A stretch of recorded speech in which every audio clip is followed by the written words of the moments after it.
السلام علیکم ورحمۃ اللہ نحمدہ ونصلی علی رسولہ الکریم اما بعد فاعوذ باللہ من الشیطان الرجیم بسم اللہ الرحمن الرحیم رب اشرح لی صدری ویسر لی امری واحلل عقدۃ من لسانی یفقہوا قولی۔ الرحیق المختوم، آج ہم نے ٹاپک پڑھنا ہے خدیجہ رضی اللہ عنہا جوار رحمت میں، یعنی ان کی وفات کا وقت ہے جو یہاں پر یہ واقعہ بیان کیا جائے گا۔ ابو طالب کی وفات کے 2 ماہ بعد یا صرف 3 ماہ بعد علی الاختلاف اقوال، یعنی کہ اس میں مختلف اقوال میں اختلاف ملتا ہے، ام المومنین خدیجہ الکبریٰ بھی رحلت فرما گئیں، یعنی فوت ہو گئیں۔ ان کی وفات نبوت کے 10ویں سال ماہ رمضان میں ہوئی، یعنی نبی صلی اللہ علیہ وسلم کو جب نبوت ملی تو اس کے 10ویں سال رمضان کے مہینے میں آپ فوت ہوئیں۔ اس وقت وہ 65 برس کی تھیں، 65 ایئرز، اور رسول اللہ صلی اللہ علیہ وسلم اپنی عمر کی 50ویں منزل میں تھے، یعنی 50th میں۔ خدیجہ رضی اللہ عنہا رسول اللہ صلی اللہ علیہ وسلم کے لیے اللہ تعالیٰ کی بڑی گراں قدر نعمت تھیں۔ وہ 1/4 صدی آپ صلی اللہ علیہ وسلم کی رفاقت میں رہیں، یعنی 1/4 صدی یعنی تقریباً یہ 25 سال کا عرصہ بنتا ہے۔ اور اس دوران رنج و قلق کا وقت آتا تو آپ صلی اللہ علیہ وسلم کے لیے تڑپ اٹھتی، سنگین اور مشکل ترین حالات میں آپ صلی اللہ علیہ وسلم کو قوت پہنچاتی، تبلیغ رسالت میں آپ صلی اللہ علیہ وسلم کی مدد کرتی، اور اس تلخ ترین جہاد کی سختیوں میں آپ صلی اللہ علیہ وسلم کی شریک کار رہتی، اور اپنی جان و مال سے آپ صلی اللہ علیہ وسلم کی خیر خواہی اور غم گساری کرتی۔ رسول اللہ صلی اللہ علیہ وسلم کا ارشاد ہے، جس وقت لوگوں نے میرے ساتھ کفر کیا وہ مجھ پر ایمان لائیں، جس وقت لوگوں نے مجھے جھٹلایا انہوں نے میری تصدیق کی، جس وقت لوگوں نے مجھے محروم کیا انہوں نے مجھے اپنے مال میں شریک کیا، اور اللہ نے مجھے ان سے اولاد دی اور دوسری بیویوں سے کوئی اولاد نہ دی۔ صحیح بخاری میں ابو ہریرہ رضی اللہ عنہ سے مروی ہے کہ جبریل علیہ السلام نبی صلی اللہ علیہ وسلم کے پاس تشریف لائے اور فرمایا، اے اللہ کے رسول صلی اللہ علیہ وسلم، یہ خدیجہ رضی اللہ عنہ تشریف لا رہی ہیں، ان کے پاس ایک برتن ہے جس میں سالن یا کھانا یا کوئی اور مشروب ہے۔ جب وہ آپ صلی اللہ علیہ وسلم کے پاس آ پہنچی تو آپ صلی اللہ علیہ وسلم انہیں ان کے رب کی طرف سے سلام کہیں اور جنت میں موتی کے ایک محل کی بشارت دیں جس میں نہ شور و شغب ہوگا، نہ درماندگی، نہ اور تھکان ہوگی۔ سبحان اللہ، یعنی اس سے یہ پتہ چلتا ہے کہ وہ ان صحابہ صحابیات میں شامل تھی جن کو جنت کی بشارت دی گئی تھی، ٹھیک ہے۔ اور آپ یہ دیکھیں کہ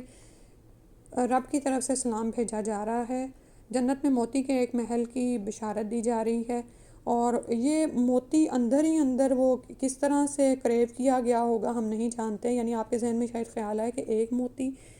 تو وہ اب جیسے یاد کر لینا کہ جیسے اب تو یہ جو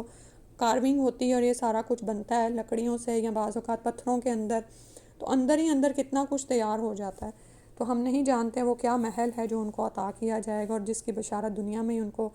عطا فرما دی گئی۔ اور پھر یہ کہ وہ ساری چیزیں جو زندگی میں انسان دیکھتا ہے، شور ہے، شغب ہے، اپنے ہی بچوں کا آپ یہ دیکھیں کہ سکون نہیں ہے نا زندگی میں، بہت ہم چاہیں بھی تو کتنی دیر کا سکون دنیا میں ہمیں ملتا ہے، درماندگی، تھک جاتے ہیں ہم کام کر کے، تھکاوٹ وغیرہ، اور یہ سب کچھ خدیجہ رضی اللہ عنہا نے دیکھا تھا، یعنی کہ آپ یہ دیکھیں کہ جب سے رسول صلی اللہ علیہ وسلم کو نبوت سے سرفراز فرمایا گیا تو خدیجہ رضی اللہ عنہا مسلسل ان کے ساتھ ہیں، یہاں تک کہ شب ابی طالب میں جو درماندگی اور جو تھکان اور جو کچھ انہوں نے پایا اس دنیا میں، تو پھر جنت کی بشارت ان کو پھر اس کے بعد دی گئی ہے۔ اور یہاں پر سیکھنے کی جو بات ہے وہ ایک تو یہ کہ یعنی رسول اللہ صلی اللہ علیہ وسلم پر غم کے سال تھا یہ، پہلے ابو طالب کی وفات ہوئی ہے جو ان کے لیے اللہ کی طرف سے ایک نعمت غیر مترقبہ تھے کہ وہ مشرکین مکہ کے خلاف ان کے یعنی ان کی حمایت میں رہتے تھے، ٹھیک ہے۔ اور اس کے بعد یہ بیوی جس نے ہر وقت ان کا ساتھ دیا، جب آپ صلی اللہ علیہ وسلم فرما رہے ہیں کہ جب لوگوں نے میرے ساتھ کفر کیا تو وہ مجھ پر ایمان لائیں، جب لوگوں نے مجھے جھٹلایا تو انہوں نے میری تصدیق کی، ٹھیک ہے۔ اب آپ یہ دیکھیں کہ جب ہم دین کو سیکھتے ہیں اور ہم اس پر ایمان لے آتے ہیں تو ہم چاہتے ہیں کہ ہمارے پیارے بھی، ارد گرد کے لوگ بھی ہماری بات کو سنیں، لیکن سب سننے والے نہیں ہوتے، تو جب آپ کو کوئی جھٹلاتا ہے، اور وہ آپ کو تو نہیں جھٹلا رہا ہوتا، وہ تو اللہ کو جھٹلا رہا ہوتا ہے، تو لیکن آپ کے دل پر یہ بات بڑی بوجھل بن کے گزرتی ہے، لیکن جب کوئی آپ کے ساتھ آ کھڑا ہوتا ہے اور آپ کی بات کو سمجھتا ہے تو وہ آپ کو وقت نہیں بھولتا کہ ہاں یہ اس نے میری بات مان لی تھی اور اس نے اس طرح میری حمایت کی تھی اور میرا ساتھ دیا تھا، اور اسی طرح لوگوں نے آپ صلی اللہ علیہ وسلم کو محروم کر دیا، لیکن خدیجہ رضی اللہ عنہ نے ان کو اپنے مال میں شامل کیا، اور یعنی کہ تجارت کرتی تھیں اور بہت امیر ترین خاتون تھیں، لیکن جب نبی صلی اللہ علیہ وسلم کو نبوت سے سرفراز کیا گیا تو سارا مال اللہ کی راہ میں دے دیا، اور اللہ نے خدیجہ رضی اللہ عنہ سے ہی رسول صلی اللہ علیہ وسلم کو اولاد دی تھی، اور کسی بیوی سے آپ کی اولاد نہیں ہوئی۔ تو رسول صلی اللہ علیہ وسلم کی آپ سے جو محبت ہے وہ ہمیں بعد میں بھی ملتی ہے کہ رسول صلی اللہ علیہ وسلم عائشہ رضی اللہ عنہ سے محبت کرتے تھے، لیکن ان کو خدیجہ رضی اللہ عنہ کی یاد بھی آتی تھی، اور اس کا اظہار ہمیں عائشہ رضی اللہ عنہ سے مروی کچھ احادیث میں ملتا بھی ہے، ٹھیک ہے۔ اور یہاں پر دوسرا جو ہمارے لیے سیکھنا کا پوائنٹ ہے وہ ایز اے وائف، کہ ہمارا اپنا خامن سے کیا تعلق ہوتا ہے، ٹھیک ہے۔ بعض اوقات خامن جو ہے وہ دین کی راہ میں کام کرنا چاہ رہا ہوتا ہے، لیکن بیویاں ہی ان کے راستوں میں رکاوٹ بن جاتی ہیں، آ کھڑی ہوتی ہیں کہ تم مال جو ہے وہ اب دین پر لگانا شروع کر دو گے، میرا اور میرے بچوں کا کیا ہوگا۔ یعنی اگر ہم دنیا کی آسائشوں میں پڑے ہوئے ہیں تو یہ چیزیں ہمارے سامنے آتی ہیں، یا پھر یہ کہ ہم بڑے مالدار خامن کے گھر آئے تھے، لیکن بعد میں اللہ کی طرف سے آزمائشیں آئیں تو پھر عورتیں چین ہی نہیں لینے دیتی خامندوں کو، ٹھیک ہے۔ اور پھر یہ کہ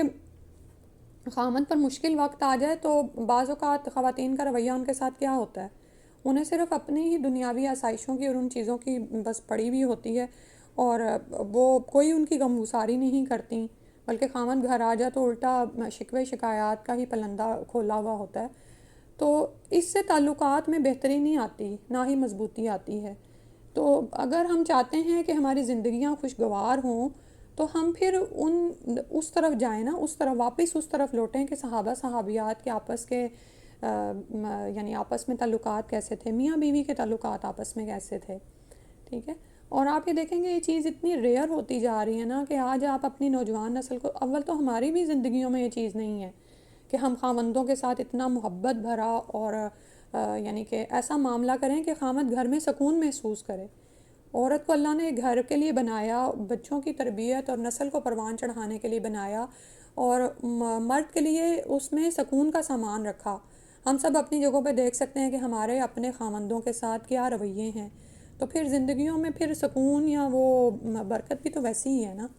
ٹھیک ہے۔ تو ضروری ہے کہ ہم دیکھیں کہ خدیجہ رضی اللہ عنہ، عائشہ رضی اللہ عنہ، ان کا کیا معاملہ تھا اپنے خاوندوں کے ساتھ یا باقی صحابیات کا، اور اس میں ہمیں کیا نظر آ رہا ہے کہ دنیا کی کوئی فکر نہیں ہے، یعنی تجارت کا جو مال تھا وہ اب اللہ کی راہ میں جا رہا ہے اور انہیں کوئی فکر نہیں ہے، اور پھر یہ کہ اس حال میں بچوں کی پرورش اور ان کی تربیت کرنا، اور آپ جانتے ہیں نا کہ رسول صلی اللہ علیہ وسلم تو توشہ لے کر غار حرا چلے جایا کرتے تھے، ٹھیک ہے، یعنی وہ تو، اور پھر اس کے بعد جب نبوت سے سرفراز ہوئے ہیں تو کس طرح سے خدیجہ رضی اللہ عنہ ان کو بحیرہ راہب کے پاس لے کے، نہیں سوری، وہ جو عیسائی عالم تھے ان کے پاس لے کے گئی تھیں، اور اسی طرح کس طرح سے انہوں نے پھر روکا نہیں، اور یہ نہیں کہا کہ تم چلے جاتے تھے تو اب یہ ایک بلا ہمارے سر پر آ گئی ہے کہ پتہ نہیں یہ کیا چیز ہے جو اللہ نے ظاہر کر دی ہے، بلکہ ساتھ ساتھ اپنے خامند کے غمگساری کرتی، ان کی خیر خواہی کرتی، جہاد کی سختیوں میں ان کی شریک کار رہتی۔ اب یہ دیکھیں نا کہ ایک انسان جو کہ جس پر نبوت کی ذمہ داریاں بھی ہیں اور مختلف ذمہ داریاں ہیں، وہ گھر میں کتنا تعاون کر رہا ہوگا۔ ویسے تو رسول صلی اللہ علیہ وسلم کرتے تھے جب بھی وہ گھر ہوتے سب کچھ، لیکن بچوں کی تربیت، ان کو پروان چڑھانا، اور کتنے بے شمار کام ہوتے ہیں، ہم میں سے ہر عورت کو پتہ ہے،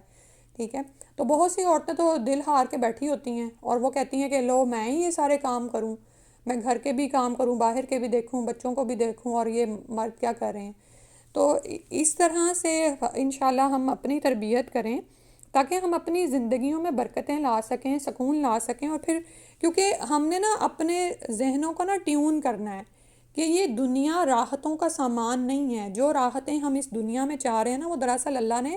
جنت میں رکھی ہوئی ہیں، ٹھیک ہے۔ یہ دنیا تو امتحان گاہ ہے، یہاں پر امتحان ہو رہا ہے، اچھا مل رہا ہے، برا مل رہا ہے، اس میں آپ سے شکر اور صبر مطلوب ہے۔ اصل میں تو وہ دنیا ہے جہاں پر ہمیشہ کے لیے رہنا ہے اور وہاں پر آرام ہے، تو پھر کیا ہوگا، پھر ہمارے ذہن بدلیں گے، پھر کوئی مصیبت آئے گی نا تو ہم ہا فا اور شکوہ شکایت نہیں کریں گے، بلکہ اس کو ہمت اور صبر کے ساتھ برداشت کرنے کی اور اس سے آخرت کے لیے کچھ سامان پیدا کرنے کی کوشش کریں گے. ٹھیک ہے. تو اللہ سے دعا ہے کہ ہمیں ہر صفحے میں جو بھی ہم رحیق المختوم سے پڑھ رہے ہیں عمل کی کوئی ایسی بات دیں کہ جس سے ہمارا ایمان کا درجہ بلند ہو جائے اور آخرت میں ہمارے ہاں وہ ہو جو کہ ان صحابہ صحابیات کو بشارتیں دی گئیں. ٹھیک ہے. اب دنیا میں اگر ہم خدیجہ رضی اللہ عنہا کی زندگی دیکھیں تو بہت ہی تنگیوں سے گزری ہے، لیکن آخرت میں وہ تمام درجات پا لیں گی. سبحان اللہ.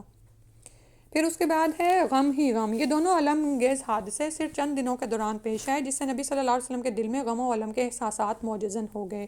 اور اس کے بعد قوم کی طرف سے بھی مصائب کا تنبار بند گیا، کیونکہ ابو طالب کی وفات کے بعد ان کی جسارت بڑھ گئی،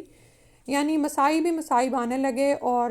ادھر سے قریش مکہ کی ہمت بڑھ گئی، ان کی جرت میں اضافہ ہوا، اور وہ کھل کر آپ صلی اللہ علیہ وسلم کو اذیت اور تکلیف پہنچانے لگے. اس کیفیت نے آپ صلی اللہ علیہ وسلم کے غم و الم میں اور اضافہ کر دیا. آپ صلی اللہ علیہ وسلم نے ان سے مایوس ہو کر طائف کی راہ لی کہ ممکن ہے وہاں لوگ آپ صلی اللہ علیہ وسلم کی دعوت قبول کر لیں، آپ صلی اللہ علیہ وسلم کو پناہ دیں اور آپ صلی اللہ علیہ وسلم کی قوم کے خلاف آپ صلی اللہ علیہ وسلم کی مدد کریں. لیکن وہاں نہ کوئی پناہ دہندہ ملا، نہ مددگار، بلکہ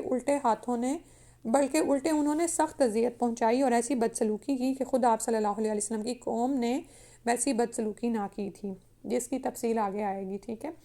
اور یہاں پر رک کر ہم دیکھتے ہیں کہ غم تھا،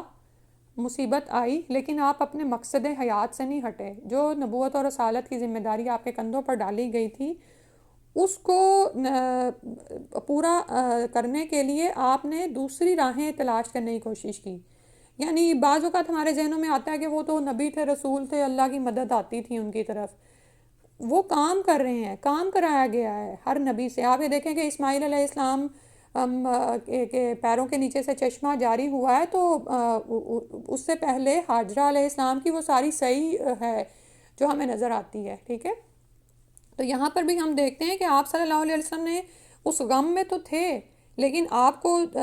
جب قریش مکہ نے بہت تنگ کیا تو آپ نے پھر کچھ اور راستے تلاش کرنے کی سوچی کہ میں کسی ایسی طرف جاؤں کہ شاید کوئی حمایت کرے دین اسلام کی اور قریش کے خلاف اٹھ کھڑا ہو. ٹھیک ہے. بالکل اسی طرح آج آپ دین کو لیتے ہیں، اپنے عمل میں شامل کرنے لگتے ہیں، رکاوٹیں آتی ہیں، تو ان رکاوٹوں کے آنے کا مطلب یہ نہیں ہوتا کہ آپ اپنے وہاں پر رک جائیں، آپ سٹاپ ہو جائیں اور خود کو یہ دلیل دے لیں کہ نہیں بھی میرے سے تو کام ہی نہیں ہوتا، میرے لیے تو حالات ہی سازگار نہیں ہے، نہ میرا خاوند مانتا ہے، نہ میرے بچے مانتے ہیں، وہ تو کسی اور ہی راہ پر چل رہے ہیں، یا یہ کہ میں اب میرے ماں باپ نہیں مانتے، یا میرے کوئی بھی جو آپ کے ارد گرد پیارے لوگ ہیں. کیونکہ جو چیز ہم نے پانی ہوتی ہے نا، اس کے لیے ہم سرگرداں رہتے ہیں. مثلا آپ نے کسی فنکشن پہ پہنچنا ہے، راستے میں کیا ہوا، ٹریفک بلاک ہو گئی، اب آپ سڑک بدلیں گے نا، تو یہ سڑک جون سی ہے دین پر استقامت اختیار کرتے ہوئے بدلنی پڑتی ہے. کوئی نہیں، اگر آپ کے ارد گرد کے لوگ آپ کی نہیں سن رہے، آپ ایکسٹینڈڈ فیملی میں چلے جائیں، آپ باہر کے لوگوں میں چلے جائیں، جہاں پر آپ جاب کرتے ہیں وہاں پر آپ نہیں جانتے کہ اللہ نے کس کے دل میں خیر رکھی ہوئی ہے، وہ آپ کی خیر کو قبول کرے اور آپ کے لیے صدقہ جاریہ بن جائے. پھر آگے پڑھتے ہیں. یہاں اس بات کا اعادہ بے محل نہ ہوگا کہ اہل مکہ نے جس طرح نبی صلی اللہ علیہ وسلم کے خلاف ظلم و جور کا بازار گرم کر رکھا تھا، اسی طرح وہ آپ صلی اللہ علیہ وسلم کے رفقا کے خلاف بھی ستم رانی کا سلسلہ جاری رکھے ہوئے تھے. یعنی نبی صلی اللہ علیہ وسلم کے ساتھ ساتھ دوسرے مومنین پر بھی ظلم و ستم جاری تھے. چنانچہ آپ صلی اللہ علیہ وسلم کے ہمدم اور ہمراز ابو بکر صدیق رضی اللہ عنہ مکہ چھوڑنے پر مجبور ہو گئے اور حبشہ کے ارادے سے تن و تقدیر نکل پڑے. لیکن برق غماد پہنچے تو ابن دغنا سے ملاقات ہو گئی اور وہ اپنی پناہ میں آپ صلی اللہ علیہ وسلم کو مکہ واپس لے آیا. آپ پیچھے ہم پڑھ رہے ہیں نا کہ یہ قبائلی لوگ ایک دوسرے کو پھر پناہ دیا کرتے تھے. ابن اسحاق کا بیان ہے کہ جب ابو طالب انتقال کر گئے تو قریش نے رسول صلی اللہ علیہ وسلم کو ایسی اذیت پہنچائی کہ ابو طالب کی زندگی میں کبھی اس کی آرزو بھی نہ کر سکے تھے. حتیٰ کہ قریش کے ایک احمق نے سامنے آ کر آپ صلی اللہ علیہ وسلم کے سر پر مٹی ڈال دی. آپ صلی اللہ علیہ وسلم اسی حالت میں گھر تشریف لائے. مٹی آپ کے سر پر پڑی ہوئی تھی. آپ صلی اللہ علیہ وسلم کی ایک صاحبزادی نے اٹھ کر مٹی دھوئی. وہ دھوتے ہوئے روتی جا رہی تھی اور رسول صلی اللہ علیہ وسلم انہیں تسلی دیتے ہوئے فرماتے جا رہے تھے، بیٹی رو نہیں، اللہ تمہارے ابا کی حفاظت کرے گا. اسی دوران آپ صلی اللہ علیہ وسلم یہ بھی فرماتے جا رہے تھے کہ ابو طالب کا انتقال ہو گیا. یعنی ظاہر ہے کہ وہ جو ایک دیوار کی طرح تن کے کھڑے ہوئے تھے قریش مکہ کے آگے، وہ ہٹے تو پھر آگے سے مزید ظلم و ستم نبی صلی اللہ علیہ وسلم پر آئے۔ اسی طرح کے پے در پے آلام و مصائب کی بنا پر رسول صلی اللہ علیہ وسلم نے اس سال کا نام عام الحزن یعنی غم کا سال رکھ دیا، اور یہ سال اسی نام سے تاریخ میں مشہور ہو گیا۔ کیونکہ آپ یہ دیکھیں کہ اس زمانے میں یعنی ابھی کیلنڈر تو بنے ہیں نا ہجرت مدینہ کے بعد، اسلامی جو کیلنڈر بنا ہے تو اور مکنز کے ہاں جو ہے اسی طرح جیسے عام الفیل ہم کہتے ہیں، اسی طرح وہ تاریخوں کو اور سالوں کو یاد رکھا کرتے تھے۔ اس کے بعد ہے سودا رضی اللہ عنہ سے شادی۔ اسی سال شوال سن 10 نبوت میں رسول اللہ صلی اللہ علیہ وسلم نے سودا بنت زمع رضی اللہ عنہ سے شادی کی۔ یہ ابتدائی دور میں مسلمان ہو گئی تھیں اور دوسری ہجرت حبشہ کے موقع پر ہجرت بھی کی تھی۔ ان کے شوہر کا نام سکران رضی اللہ عنہ بن عمر تھا، وہ بھی قدیم الاسلام تھے، یعنی اسلام میں شروع سے تھے۔ سودا رضی اللہ عنہ انہی کی رفاقت میں حبشہ کی جانب ہجرت کی تھی، لیکن وہ حبشہ میں ہی تھے اور کہا جاتا ہے کہ مکہ واپس آ کر انتقال کر گئے۔ اس کے بعد جب حضرت سودا رضی اللہ عنہ کی عدت ختم ہو گئی تو رسول اللہ صلی اللہ علیہ وسلم نے ان کو شادی کا پیغام دیا اور پھر شادی ہو گئی۔ یہ خدیجہ رضی اللہ عنہ کی وفات کے بعد پہلی بیوی ہیں جن سے رسول صلی اللہ علیہ وسلم نے شادی کی۔ چند برس بعد انہوں نے اپنی باری عائشہ رضی اللہ عنہ کو ہبہ کر دی تھی، ٹھیک ہے۔ اور اس میں یہ تھا کہ وہ چونکہ ہم دیکھتے ہیں کہ وہ ذرا ایجڈ تھیں اور یہ رسول صلی اللہ علیہ وسلم کے دل کی خوشنودی کے لیے انہوں نے اپنی باری عائشہ رضی اللہ عنہ کو ہبہ کی تھی، یعنی سودا رضی اللہ عنہ کی کچھ سالوں کے بعد یہ ہوا تھا، ٹھیک ہے۔ اور یعنی جو باری سودا رضی اللہ عنہ کی ہوتی تھی وہ رات بھی رسول صلی اللہ علیہ وسلم عائشہ رضی اللہ عنہ کے ہاں ہوتے تھے۔ اس کے بعد ہے ابتدائی مسلمانوں کا صبر و ثبات اور اس کے اسباب و عوامل۔ اچھا، یہ جو پیچھے ہم نے پیراگراف پڑھا نا، آپ یہ یاد رکھیں کہ عربوں کے ہاں شادی ہونا، طلاق ہونا، بیوہ ہو جانا اور پھر دوسری شادی ہو جانا یہ کوئی معیوب باتیں نہیں تھیں۔ اسلام نے تو اس کی طرف توجہ دلائی، لیکن ان کے ہاں نکاح کے مختلف یعنی بے حیائی والے طریقے بھی ان کے ہاں رائج تھے، جیسے آج ہم ان ملکوں میں دیکھتے ہیں۔ لیکن وہاں پر بھی یہ جیسے ہمارے ہاں ایک ٹیبو بن جاتا نا کہ کوئی طلاق یافتہ ہے یا کوئی بیوہ ہے تو پھر اس کے گھر میں رشتے نہیں بھیجے جاتے، اسی طرح وائس ورثہ ہوتا ہے، ٹھیک ہے۔ تو وہاں پہ یہ نہیں تھا، تو اس چیز کو بھی اپنے معاشروں سے ختم کرنے کی ضرورت ہے، ٹھیک ہے، کہ یہ اللہ تعالیٰ نے ہم لوگوں کی ایسی فطرت بنائی ہے۔ اور ٹھیک ہے، طلاق کہا گیا کہ جس حد تک جیسے ابھی میں نے بتایا کہ عورتوں کو کیا چاہیے کہ وہ صبر اور برداشت کے ساتھ استقامت کے ساتھ اپنے گھروں میں ٹکی رہیں، اور یعنی یہ جو طلاق یا خلا کے واقعات ہمارے ہاں بہت زیادہ ہو رہے ہیں ان سے بچیں۔ لیکن بعض اوقات ایسا ہو بھی جاتا ہے، ٹھیک ہے، کہ بالکل نہیں بن رہی ہے اور یعنی تو اللہ تعالیٰ نے ایک راستہ کھلا چھوڑا ہے، لیکن اس راستے کا مطلب یہ نہیں ہے کہ اب کوئی اگر بیچارہ کسی نے کسی کو طلاق دی ہے یا مرد ہی ہے یا عورت ہی ہے تو اس کو آگے رشتہ ہی نہیں ڈالا جاتا، یعنی مشکل ہو جاتا ہے۔ اور پھر یہ کہ ہمارے ہاں اس کو بھی بڑا طانا تصور کیا جاتا ہے کہ اگر کوئی اولڈ ایج میں بیوہ یا رانڈ ہو جائے، یعنی مرد اگر اس کی بیوی چلی جائے، اگر وہ اگلی شادی کر لیں تو اس کو بھی بڑا معیوب سمجھا جاتا ہے۔ تو یہ جو تصورات ہیں یہ ہمارے یعنی جس کو آپ کہہ سکتے ہیں کہ ہندوانہ کلچر کی پیداوار ہو سکتے ہیں، لیکن اسلام میں ان کا کوئی تصور نہیں پایا جاتا، کیونکہ اللہ نے مخلوق کو بنایا ہے۔ اللہ تعالیٰ جانتے ہیں کہ کھانے پینے کی نفسانی خواہشات کی ضروریات انسان کو لگی ہوئی ہیں، اور ان کو پورا کرنے کے لیے اللہ سبحانہ تعالیٰ نے حلال راستے کھلے چھوڑے ہیں ہمارے لیے۔ تو کوئی انسان کون ہوتا ہے کہ کسی کو یہ کہے کہ تم نے جی اب دوسری شادی کر لی ہے، یا یہ کہ تمہیں اپنے بچوں کو اب دیکھنا چاہیے تھا، یا سو آن، ٹھیک ہے۔ اس کے بعد ہے ابتدائی مسلمانوں کا صبر و ثبات اور اس کے اسباب و عوامل۔ یہاں پہنچ کر گہری سوجھ بوجھ اور مضبوط دل و دماغ کا آدمی بھی حیرت زدہ رہ جاتا ہے، اور بڑے بڑے عقلاء دم بخود رہ کر پوچھتے ہیں کہ آخر وہ کیا اسباب اور عوامل تھے جنہوں نے مسلمانوں کو اس قدر معجزانہ حد تک ثابت قدم رکھا، ٹھیک ہے۔ یعنی دین کے اندر ایک ایسی کیا چیز ہے کہ اب اتنی رکاوٹیں ہیں، اتنی مشکلات ہیں، اور وہ اپنے دین کی سربلندی کے لیے لگے ہوئے ہیں، اس پر قائم ہیں۔ آخر مسلمانوں نے کس طرح ان بے پایا مظالم پر صبر کیا جنہیں سن کر رونگٹے کھڑے ہو جاتے ہیں اور دل لرز اٹھتا ہے۔ بار بار کھٹکنے اور دل کی تہوں سے ابھرنے والے اس سوال کے پیش نظر مناسب معلوم ہوتا ہے کہ ان اسباب و عوامل کی طرف ایک سرسری اشارہ کر دیا جائے۔ ان میں سب سے پہلا اور اہم سبب اللہ کی ذات واحد پر ایمان اور اس کی ٹھیک ٹھیک معرفت ہے، پہچان ہے۔ اللہ سبحانہ تعالیٰ نے اس مخلوق کو پیدا ہی اسی لیے کیا کہ اللہ آشکار ہو اور اللہ تعالیٰ کی معرفت انسان حاصل کرے، اس کو پہچانے اور اس کی عبادت کرے اور اللہ کی بنائی ہوئی جنتوں کو پالے. کیونکہ جب ایمان کی بشاشت دلوں میں جاگزین ہو جاتی ہے تو وہ پہاڑوں سے ٹکرا جاتا ہے. ٹھیک ہے. اچھا آپ یہ دیکھیں کہ ایک وہ ایمان ہوتا ہے جو بچپن سے ہمارے لوگوں نے ہمیں دیا ہوا ہوتا ہے. ٹھیک ہے، یعنی کہ ہمارے ماں باپ نے دیا ہوا ہے، ماحول میں ہم نے دیکھا ہے. لیکن ایک وہ ایمان ہوتا ہے جو ریورٹ مسلم کا ہوتا ہے. اب اس کو ذرا آپ یہ آپ کے لیے بلکہ ایک ریسرچ کا پوائنٹ ہے. آپ جیسے اب تو ہم ایسی جو ہے یوٹیوب پہ ایسی بہت ساری سٹوریز دیکھ سکتے ہیں، تو ایسی چیزوں کو دیکھا کریں کیونکہ ان سے ایمان بڑھتا ہے. جیسے کل ہی میں اپنی بیٹی کو سمجھا رہی تھی کہ ایک وہ شخص ہے نا کہ جس کو تم نے بچپن سے جوانی تک ایمان پر قائم دیکھا ہے، لیکن اس کو اللہ نے کسی آزمائش سے نہیں گزارا. وہ پیدائشی مسلمان ہو گیا، اس کے ماں باپ نے اس کو نمازیں پڑھنے کو کہا اور وہ روزے رکھ رہا ہے، سب کچھ کر رہا ہے. لیکن ایک وہ شخص ہے کہ جس کی زندگی میں کوئی ایسی مصیبت آئی، کوئی ایسا حادثہ ہوا کہ اس آزمائش سے گزر کر وہ ایمان کی حلاوت کو پا گیا. وہ جس طرح وہ رب سے جڑتا ہے اور ایمان کی مٹھاس کو محسوس کرتا ہے نا، تو یہ وہ ایمان ہوتا ہے کہ جب انسان پہاڑوں سے ٹکرا جاتا ہے، پھر اس کو کوئی پرواہ نہیں ہوتی کہ دنیا کیا کہہ رہا ہے، معاشرہ کدھر جا رہا ہے. وہ کہتا ہے مجھے تو وہ کرنا ہے جس سے میرا رب راضی ہو جائے.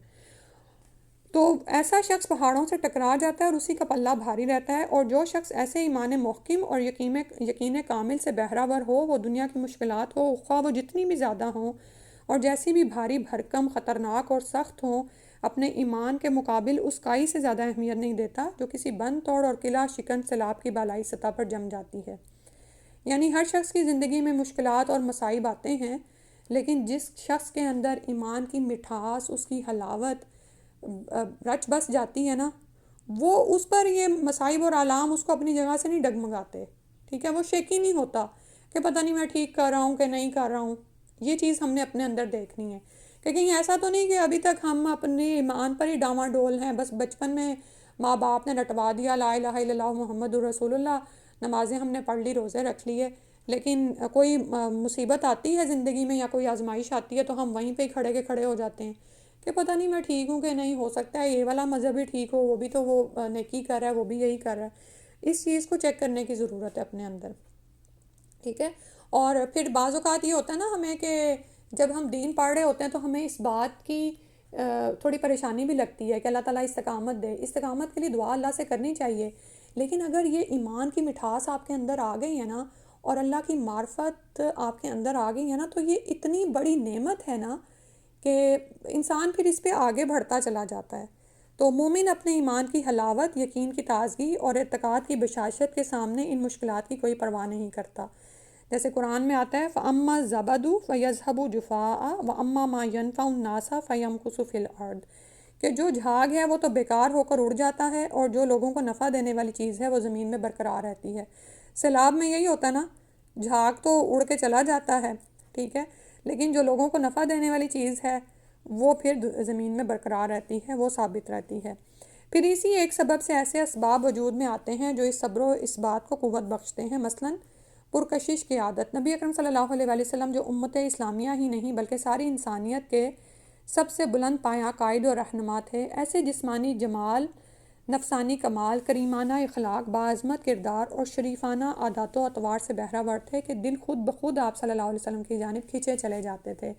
اور طبیعتیں خود بخود آپ صلی اللہ علیہ وسلم پر نچھاور ہوتی تھیں. کیونکہ جن کمالات پر لوگ جان چھڑکتے ہیں ان سے آپ صلی اللہ علیہ وسلم کو اتنا بھرپور حصہ ملا تھا کہ اتنا کسی اور انسان کو دیا ہی نہیں گیا. آپ یہ دیکھیں کہ جب آپ قرآن پڑھتے ہیں نا تو دل پہ بعض اوقات بہت یعنی کہ بوجھ بھی آتا ہے، کیونکہ یہ تو وہ قرآن ہے کہ اگر پہاڑ پہ اتارا جاتا تو دب جاتا. لیکن اس کے بعد جب آپ حدیث پڑھتے ہیں نا تو دلوں میں ایک طمانینت اور اطمینان اور سکون اترتا چلا جاتا ہے. یہ رسول صلی اللہ علیہ وسلم کی یعنی کہ ایک ایسی چیز ہے. کیونکہ اب ہم یہ پڑھ رہے ہیں نا کہ صحابہ کے پاس تو نبی صلی اللہ علیہ وسلم تھے، وہ ان میں حیات موجود تھے. ہمارے دل میں یہ خیال آتا ہے کہ ہمارے پاس تو ایسا کوئی لیڈر نہیں ہے. آپ نے کیا فرمایا تھا کہ میں تم میں 2 چیزیں چھوڑی جا رہا ہوں، اس کو پکڑی رکھو گے تو گمراہ نہیں ہوگے، ایک قرآن اور دوسری حدیث. ٹھیک ہے، کیونکہ قرآن تو آپ کو احکامات دیتا ہے، حدیث آپ کو بتاتی کیسے آپ نے ان پر عمل کرنا ہے، کیسے ثابت قدم رہنا ہے. تو شروع میں بھی آپ قرآن کے ساتھ ساتھ حدیث سیکھنا آپ کو مشکل لگے، لیکن آپ پڑھتے جائیں گے نا تو یقین رکھیے کہ جب تک کہ روزانہ آپ 1-2 حدیث نہیں پڑھ لیں گے آپ کو یعنی چین نہیں آئے گا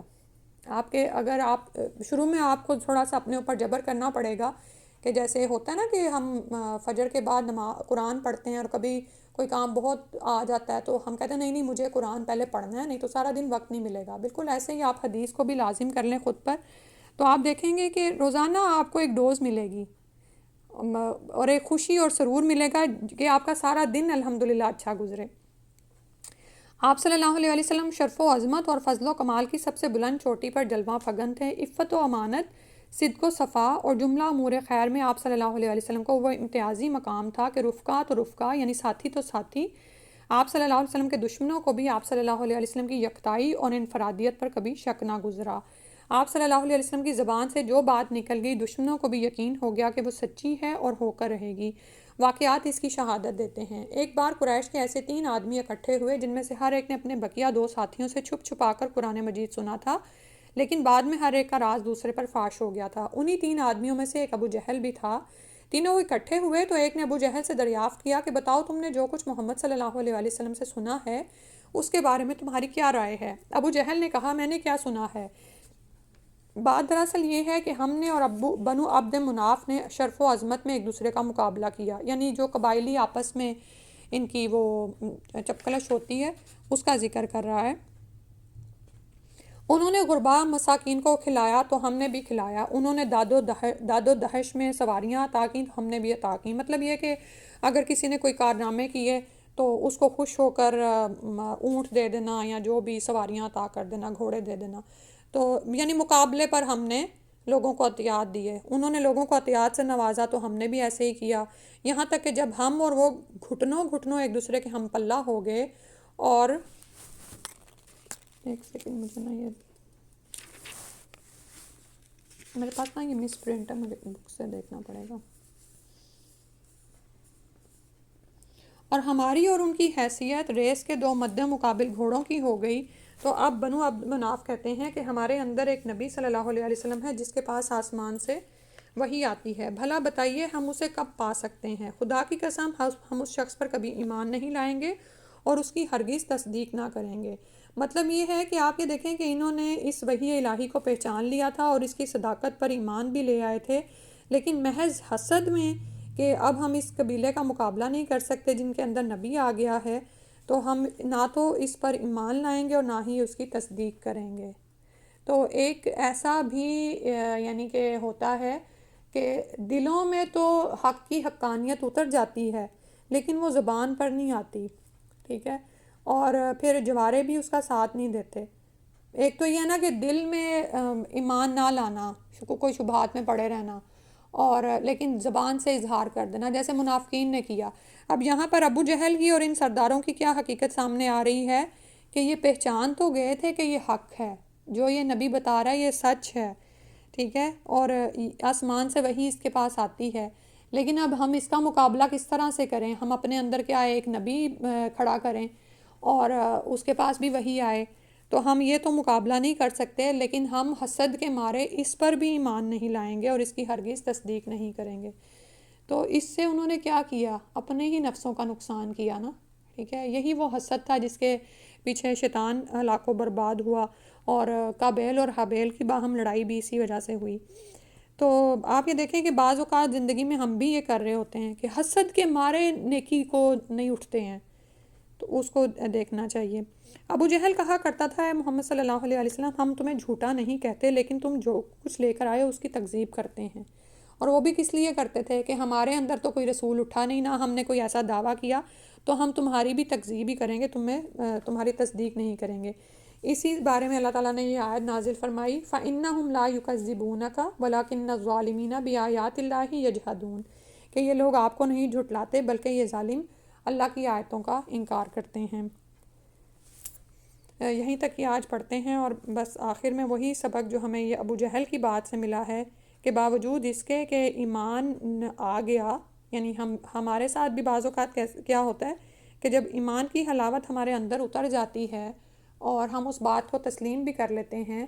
لیکن ہم اس نصیحت کو قبول کرنے کو تیار نہیں ہوتے، بعض اوقات حسد کے مارے، یا بعض اوقات اس وجہ سے کہ کسی ایسے شخص نے ہمیں وہ بات بتائی ہوتی ہے کہ جس کے خلاف ہم تھوڑا سا نا تعصب رکھتے ہیں. تو اس وقت دیکھا کریں کہ اللہ سے سچے ہو جائیں. یعنی اگر آپ کے دل کو وہ بات لگ رہی ہے اور وہ دین اسلام ہی کی بات ہے تو ہم اس کو کیوں نہیں لے رہے ہیں. ٹھیک ہے. اور جب انسان صرف انسانوں کے ساتھ مقابلے اور حسد اور اسی میں پڑا رہتا ہے نا تو اپنی زندگی کو ہی خراب کرتا ہے. ہم نے کیا کرنا ہے کہ اللہ سے اپنے تعلق کو مضبوط کرنے کی کوشش کرنی ہے، اور عمل میں وہی کرنا ہے جو اللہ کو راضی کر دے، اور ان اعمال سے بچنا ہے جس سے اللہ سبحانہ تعالیٰ ناراض ہوتے ہیں. ٹھیک ہے. اور یہ جو بات میں نے کی ہے نا، اس بات کو ٹیک ہوم میسیج کریں کہ ہم اللہ سے سچے ہو جائیں. مطلب یہ ہے کہ ہم اگر کوئی نیکی بھی کر رہے ہیں تو اس وقت بھی اپنے آپ کو نا اپنے اخلاص کو چیک کرتے رہا کریں کہ اس نیکی کا درجہ اللہ کے ہاں کیا ہے، میں اس نیکی سے کیا چاہتی ہوں. کیا میں لوگوں کی نظروں میں اچھا بننا چاہتی ہوں یا میں اللہ کو راضی کرنا چاہ رہی ہوں. اسی طرح اگر ہم کسی گناہ سے بچ رہے ہیں تو کیا لوگوں پر روب ڈالنے کے لیے یا لوگوں کے دکھاوے کے لیے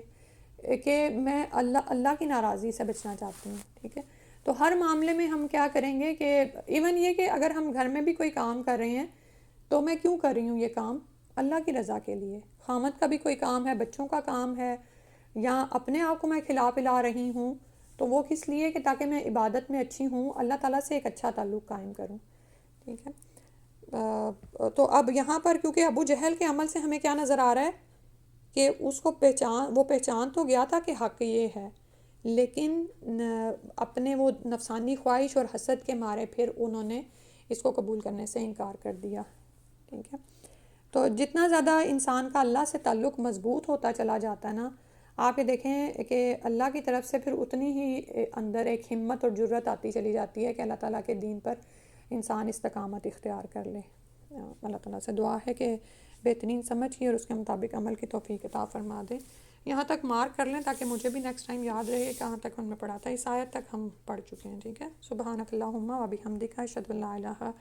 الا انت استغفرک و اتوب الیک. السلام علیکم ورحمۃ اللہ.